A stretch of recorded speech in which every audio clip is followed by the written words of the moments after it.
so this is Top Producer Tuesday. Have we done one of these? We just did one with Jim, right? This is the second one. I don't think I was around at This is previous iteration. season 2, episode 2. I wasn't at the first one, so. This is season 2. Yeah, Season 2, episode 2. All right, so Top Producer Tuesday. This is really a getting to know you, Trey, for all the people here that don't know who you are. So we're just gonna take it back to the very beginning, man. Talk about where you came from, how you got to the top producer boss that you are today. Where are you from? Just outside Boston. Just outside Boston. Just outside Boston. And you have been all over the map. Yeah, I lived in Florence, Italy. I lived in Hawaii, Los Angeles, San Diego, DC, Philadelphia. Damn. Boston, yeah. Boston. Yeah. What brought you to Philadelphia? How'd you get here? And when? About a little over 10 years ago, I met my wife in Hawaii. She was doing her PhD at the University of Hawaii. She had to leave to do her internship, got her internship at UCLA, and I followed her. And then I followed her from there to San Diego for her postdoc. And then she got a job with the government, so we moved to DC. And then once babies started getting in the picture, she said, we're moving to Philly. And I said, why? And she said, it's cheaper than New York. I have friends there, and it's close enough to my parents. And I said, do I have a choice? And she said, no. And I've been here ever since. So I set the bar very low. I didn't want to move to Philly. I love Philly now. Most of Philly. Great. Yeah. And when is that again? That's 10 About years 10 ago? years ago. Yeah, a little over 10 years Call ago. it 2015, 16, something like that. Yeah. Nice. Yeah, 2015. My son was born at University of Pennsylvania. So yeah. Nice. I use him as a tracker. That's what it does. Yeah. Were you in real estate at the time? Were you doing anything like that before? How'd you get into it? My background was a little all over the place, mostly nonprofit fundraising, specifically in museums. So out of college, I actually worked for a toy company. I wanted to always design toys. So I worked for a company called Shilling Toys that does a lot of, they look like they're old toys, but they're actually new. I got to design some tin wind-up robots that got sold to Restoration Hardware and a bunch of independent toy stores. But I think that side of the business, I had all these ideas, and that job was other people telling me what to make. So I felt like the creative part of it was lost. So I grew up in museums, meaning my grandfather was the director of a museum in Salem, Massachusetts. He grew up all over the world. He was an ethnologist. And so I was always attracted to museums. I grew up I was there all the time. My father was not in museums. My father was a banker. My grandfather told him, don't go in museums. There's no money in it, which is very true. I think that's how I made the shift. So I was working at museums in Massachusetts, in Hawaii and California. And then when I moved back to the East Coast, I had a part-time job at the Museum of Natural Sciences here, the Drexel one. And I bought my first house in Philly because of all those places I just named. Philly was by far the cheapest, most affordable. Good save. Yeah. And so we bought our first house here, and then I became friends with the guy who sold me my house. And he said, you ever thought about doing this? And I said, no. And then I did it. All right, so quick tangent. What's the best museum in Philadelphia? What's the best museum you've been to? I like the Museum of the Revolution, American Revolution. Oh, the new one. I like that one. That's not that new, is it? Is that in Old City? Old Any City, yeah. museum that came out after I was in high school, I've never been to, Okay. and I have not been to that one. It's a good. I think it's sneakily good. I mean, the Museum of Art is obviously great, and there's amazing things there. But I like the American Revolutionary Museum. What was the other question? And then just in general that you've been to In the world. in the world. Because you're quite Yeah, there's a lot of weird. I actually just sent Marina a whole list of things in Iceland, but one of the things in Iceland was really cool. There's a bunch of weird little museums. Did you tell me your name? There's a penis museum. Nice. Yeah. Nice. And that's interesting. Now we're getting the YouTube Now we're going. Yeah. Sorry, Katie. No, I don't know. You There's have pictures. Google that on your own I Wi-Fi. have lots of pictures. No, there's I don't know. There's so many good museums in the world. I mean, and all the big famous ones are famous for a reason. Yeah. All right. It's kind of a cop-out answer, but we'll let you slide. Penis museum. Peanut. Number one. The moral of the story, penis Great. are your penis. That's all the whole takeaway from this so far. All right, great. So how do we go from museum aficionado to real estate, Trey? So my job at the museum's kind of transitioned over time, but what I was doing at the two museums last was fundraising. So it's not quite a parallel with real estate, but it's not quite sales. But basically, I was schmoozing with people to get them to donate large sums of money, and there's a little bit of that in schmoozing with clients. Sure. My father was in real estate. He was in first a banker, then a realtor, and then commercial lending at the end of his career. He always thought I would be a good realtor and pushed me into it a little bit when I moved here because I was kind of in between jobs because I kept following this woman around.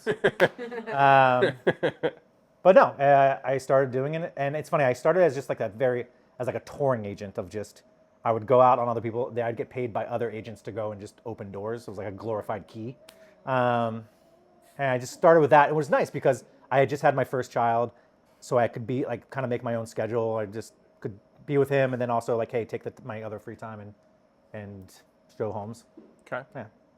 Was that with Redfin at the time, or? Yes, yeah. All right. So for those who may not know, either in this room or watching this later, describe Redfin's general business model for the real estate agents. Yeah, it's very different. So Redfin you're a W-2 employee. You get a very small salary. You make most of your money through deals, and they don't call them commissions because I think tax-wise they call them bonuses. So I think if I remember correctly, I started around $20,000 as my salary, and I think I've worked up to $25,000. But yeah, it was. It's still sales. It was still the same thing. The big difference was your leads were kind of given to you like a Zillow Flex kind of style thing. So people are clicking around on redfin.com. They click on a property that they want to see. They get matched with Trey, the Redfin agent. Yeah. What's the process like from that point on? Similar to, I would meet them for a buyer's consultation. Meet them at usually when they are assigned to you, you're assigned a tour. Hey, you're going out tomorrow at 6 o'clock at these two addresses, wherever they are, and it's all kind of set up for you. So typically I would just go in and ask either to meet before or after, just to kind of get that buyer's consult down, which I didn't do in my first few years, if I'm honest. It took there was a lot of learning in this trial and error. Yeah. Well, as there is in any business that's getting off the ground. But everything was kind of the same. I had my CRM and follow up and go on more tours and sell them houses. So not much difference. So basically, still incentivized because you're getting the bonuses for every closing, but it's not quite like a. So some people's criticism was that they don't care because they're salaried. My salary is $20,000. I'm not living off $20,000. I'm still very motivated to sell. Sure. Yeah. All right. So what would you say that you learned from just, it's got to be tough, just meeting strangers at a house and then convincing them to work with you. So how did you find success in that model?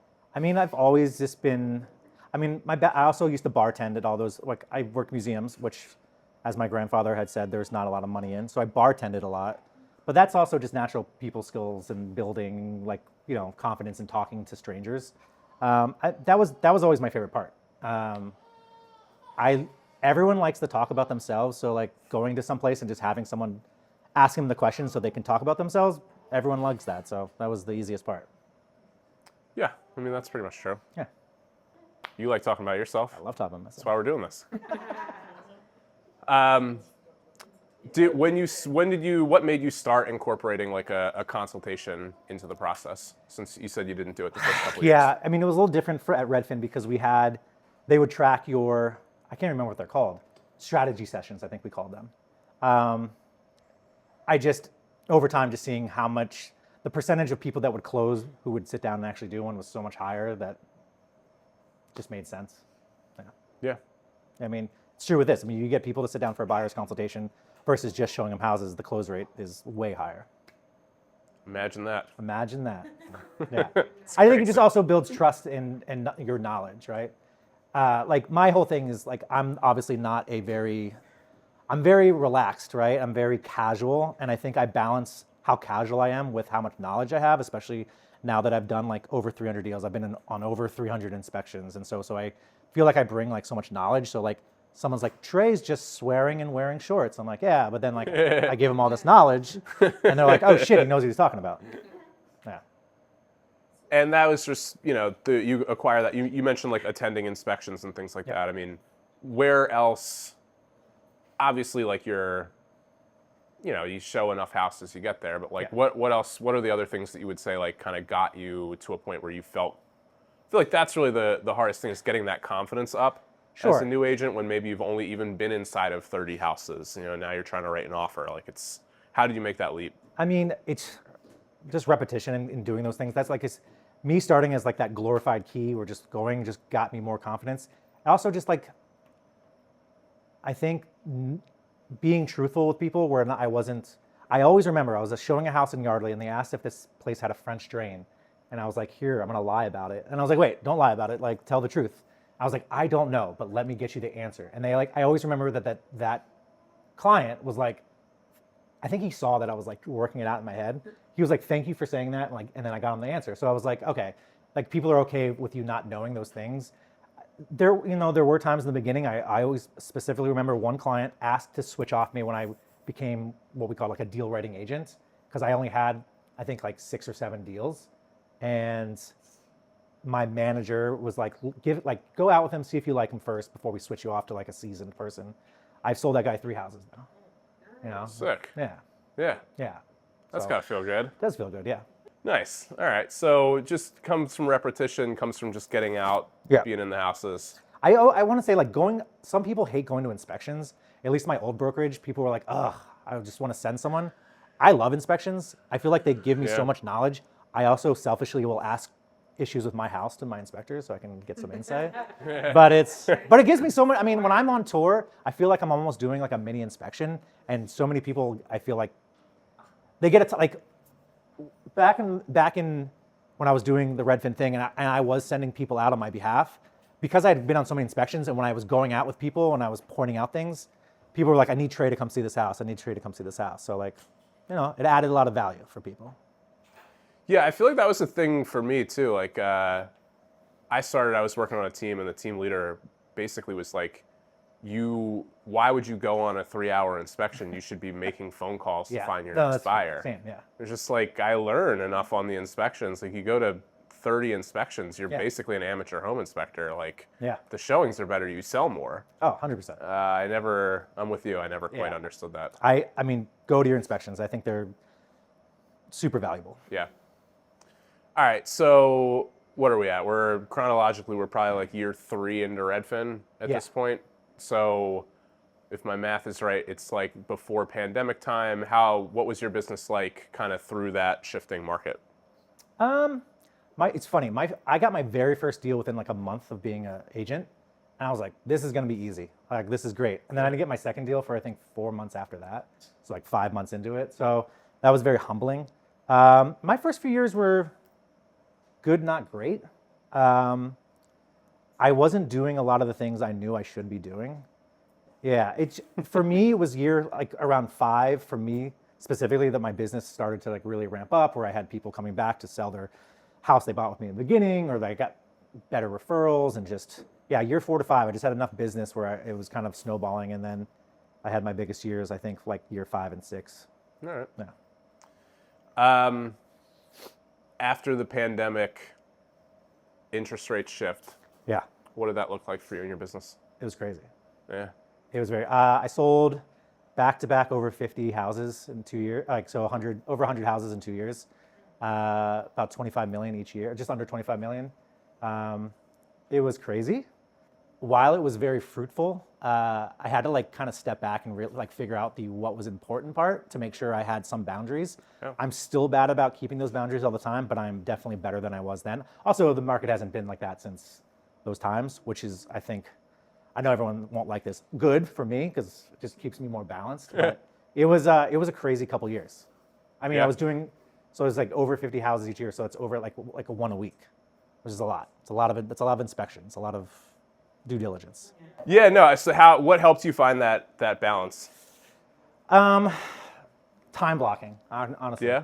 Yeah, and actually, Growth Pod people here, we're doing a time blocking thing tonight on our skills workshop. But I think just trying to Shameless plug. yeah, Like that. yeah, Yeah. I think just like trying to follow my calendar. I'm not great at it. I'm good at it. I want to be great at it, but like just like when I say I set a time for family stuff, like I have a rule of like I leave my phone not on my body when I'm like during family dinner. Because even when I had it on me, like my wife could see that like it vibrated. She's like, "Oh, did you just get a buzz?" Because she sees my mind just stop. So like I have to keep it off of me and away from me. And then also setting boundaries with clients. I think we're all people pleasers. We all want to say yes, and then learning to say no to the things that didn't make sense was hard because I want to make everyone happy. But I think like in doing so, I just stretched myself too thin, and then other parts of my life were affected that I didn't want that. Yeah. So yeah. I mean, there's all those statistics, right, of like, the particular percentage of agents that never sell a house and get out of the business within 2 years. But then there's another, which is like, I think the stat is like 80% of people that do sell the houses that make it past the 2 years Yeah. are done by year 6. And it's because of burnout. It's Yeah. not that they're unsuccessful. So like Yeah. there is the group of agents that don't make it because they don't make it, but then there's the agents that make it that burn out because they struggle with what you're talking about Yeah, here. 100%. I mean, And- I used to do a lot of mentorship at my old brokerage and like training of new people, like kind of one-on-one. But like the work-life balance, I know it's like kind of a joke to most people here. It's a joke to out, like it's an industry that's like you say that and everyone, you kind of laugh it off. But like you really do have to find there's non-negotiables because you will just burn out. Like you'll just find yourself in this place that just like you're not happy. Because I love doing this job. It's very fun. It can get away from you. It gets crazy, you get stressed, and you just have to like figure out what works for you. And then it's what works for one isn't going to work for the other, but you just have to figure that out. Because if you don't figure that out, I think you'll be Yeah. gone. I've seen it. So I've seen so many people leave this industry because of that. Yeah, I think the time blocking and the boundaries are like super important. I mean, even just on the buyer consultation to tell somebody like, if it's an emergency, I'll answer a text at 9 p.m. But Yeah. on most non-emergency days, I'm shut down by 7:30. I'll just answer you tomorrow morning. Are you okay with that? Yeah. And most people are going to say they're okay with that. And if they're not, then they're going to be reminded of it. And I feel like it's kind of few and far between to find like somebody that actually has an issue. I met you obviously towards the end of your Redfin journey. Yeah. What caught your eye about Rarity? What brought you over here? Rarity, there was people I've done deals with here. It just, I don't know, it felt a good fit. I always knew I wanted to be on a team. Most people were like, why don't you just go be a solo agent? I'd be sitting at home just like playing video games if I was a solo agent. I need some like accountability. And I don't know, I like if I can flatter you, like I met everyone. I love Jim, good horse and pony show, good leader. That's not a bad thing. That's a good thing. Charisma. All right. Yeah. But like actually meeting you was a big thing because I felt like you had a very good vision and like you were the guy at the steer, like the helm, like making sure the ship was still like on course while everyone was just jumping around. Yeah. Yeah. So You're not wrong. Yeah. yeah, but that was a big Thanks. thing. I mean, because I went to some places that just seemed a mess. I mean, I'm sure I've talked to people that come through our system that just, I mean, how many of you guys came from teams that they're like, like, hey, it sounded great, but then like you're left on your own accord and they're like, come to me when you get a deal. And then you're like, what do I do? Yeah. I don't know. I didn't feel like that was the culture here, so which is why I liked it here. Nice. Yeah. I remember talking to you pretty early on. I think it was after you joined the team, Yeah. and you were basically asking for like the opportunity to like mentor some of Yeah. the newer agents, or just like, could we set up some sort of a mentor program? And then that kind of led into taking over the Growth Pod. Yeah. What talk about that? Like, what do you like about that? What do you hate about all of these people? Say No, names. I like coaching. I like teaching. I coach 13-14 basketball this past season. I did 11-12 basketball before. What's your record? Mike, don't worry about it. It's They're just there to have my fun. kids don't play sports. I just like coaching. I like teaching. I like kids, but also I just like mentoring and coaching. So at my old brokerage, I got to do that more on one-on-one. So that's what I wanted. That's what I remember like going out to like lunch with Jim, talking to you. Just like that's what I like do. That's where I like that fills my cup the most of like people like I know I tell you guys call me as much as you want, and I mean that. You guys do. And I like being the person you call upon. It makes me feel wanted and like needed. So it's nice. Nice. Yeah. So I guess just going back on the whole real estate journey, what, if you had to boil it down to, what are the core tenets of like, you're a new agent, Yeah. what are the things that you failed forward and learned the hard way that you could just Yeah, I failed a drop bunch. a nugget on a, Yeah, I failed a lot of stuff. yeah. I think the biggest thing, and maybe it was a product of how Redfin kept their agents purposely of how to keep them in their system, because their system is a well-oiled machine. I will say that it works well, but it works for you to, I think I kept saying the same phrase of like, you're given fish, and like I never was taught how to fish. And that was very true. Like I think my first year here, I was like, I have to like kind of relearn a lot of things because I was in this system that was just like plug and play, and now I didn't have that. I'm very jealous of a lot of you guys starting this career at like your ages, because I started this after my 30s, and I mean it's been great, but like how fruitful it can be and like the potential, and you guys getting that much of a head start, I'm very jealous of. But I think the thing that I failed the most at was, and I still am not great at it, I'm still getting there, is the follow-up and keeping up with things. Like I know there's like automatic emails you can do, blah, blah, blah, but like keeping in touch. Because I can't tell you how many times I'll like see a property that I sold that I see selling with someone else, and it like hurts inside. And I'm like, no, what happened, And it's, I know what happened. I didn't talk to them for 5 years. So I think like part of the story here, right, is like you got in, you're getting leads, you're winning them off of your personality. Yeah. Because you are like a cool person to be around, right? The shorts, the backwards hat. Like, look at it. Like, who wouldn't want to hang out with this guy? Backwards hat, so I don't look as old. Like I'm Steve Buscemi in like a middle school role, and like pretend I'm in high school. I got a backwards hat. I got a skateboard. Well, I can't get away from my roots. Boat shoes. But I guess it sounds like sort of at some point, maybe now, what you're doing with your business, trying to like systematize and trying to like get the business in a more predictable manner. Yeah, I think like learning from a lot of the people here, like Marco is like a great example of like being systematic, and just it just makes, I think, the rest of, like, if you can get the systems in place, it makes everything easier. You can kind of just like rinse, wash, repeat kind of thing, and just go, go, go. And I think that's what I was missing, because I think I was just so chaotic, like in how I did things, and it like worked enough, but like, yeah, just getting those systems in place is huge for me. Nice. And I'm still very much working on it. Yeah. Yeah. I mean, there's always room for improvement, no matter where you're at.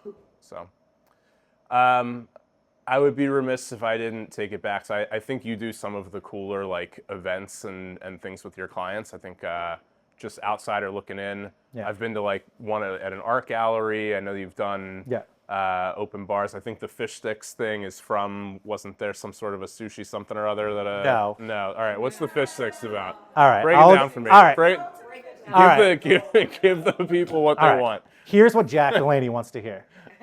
So, are you familiar with fish sticks?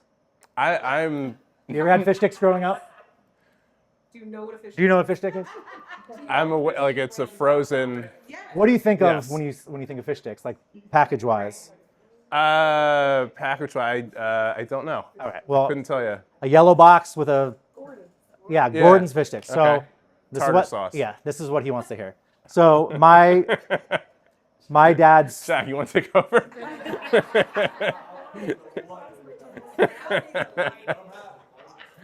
I don't know. So it's not very interesting. As interesting as Jack wants to make it be. So Gordon's of Gloucester, Gordon's Fish Stick Company, was owned by my father's step-parents, and he thinks there's some sort of End of story. fish stick heir or money. That company, so that there's no heir to fish stick throne. There's no throne. It was sold in the 60s for probably a lot of money then. That did not trickle down to me, which is unfortunate. I wish I could say I was living on fish stick money, but I can't say that.